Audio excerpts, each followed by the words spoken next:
अस्सलाम वालेकुम। Word media के साथ में उस्मान जुनेजो और आप देख रहे हैं मेरा YouTube channel the word media और फेसबुक पेज उस्मान जुनेजो। तो मैं आपको बता दूं, मैं आपको हर ऐसी खबर ला के इसकी हकीकत दिखाता हूं जो लोग जिसकी हकीकत लोगों के सामने छुपी होती है। तो 2 दिन से ये बात चल रही है कि अभी भी ईरान ने इसराइल के ऊपर हमला कर दिया है। तो यहाँ पर लोग ये ताना मार रहे हैं कि जो बाकी मुसलमान के मुल्क हैं वो पीछे खड़े हैं, सिर्फ ईरान आगे क्यों निकल गया फ़लस्तीन की दफ़ा के इधर। तो मैं आपसे बात बताना चाह रहा हूँ, ये सिर्फ मुनाफिकत है इस ईरान की।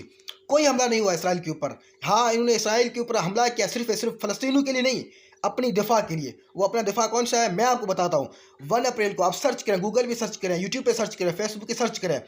1 अप्रैल को सीरिया जो एक ईरान का इलाका है जिसके ऊपर धमाका हुआ था, जिसके अंदर ईरान के 12 फौजी शहीद हो गए थे। और ईरान का ये मानना है ये जो धमाका है ये इसराइल ने किया है।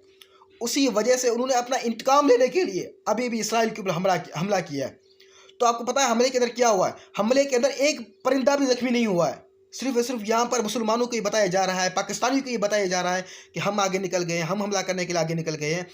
तो ये सिर्फ आपके साथ फ्रॉड है, आपके साथ धोखा, कुछ भी नहीं है।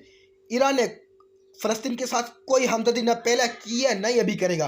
क्योंकि अगर उसको हमला करना था तो पहले करता, जब मुसलमानों के 35 हज़ार लाशें ज़मीन के ऊपर पड़ी हुई थी।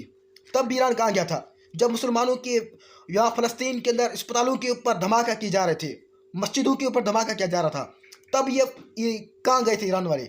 लेकिन आज ये अचानक कहाँ से ज़ाहिर हो गए? तो मैं आपको बताता हूँ, ये ईरान की छुपी हुई मुनाफ़िकत है।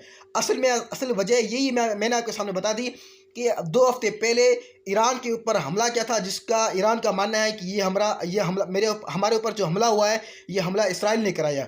इसी वजह से ईरान ने इसराइल के ऊपर हमला किया है। ये इन लोगों की छुपी हुई मुनाफिकत है, क्योंकि हमारा ये मानना है जो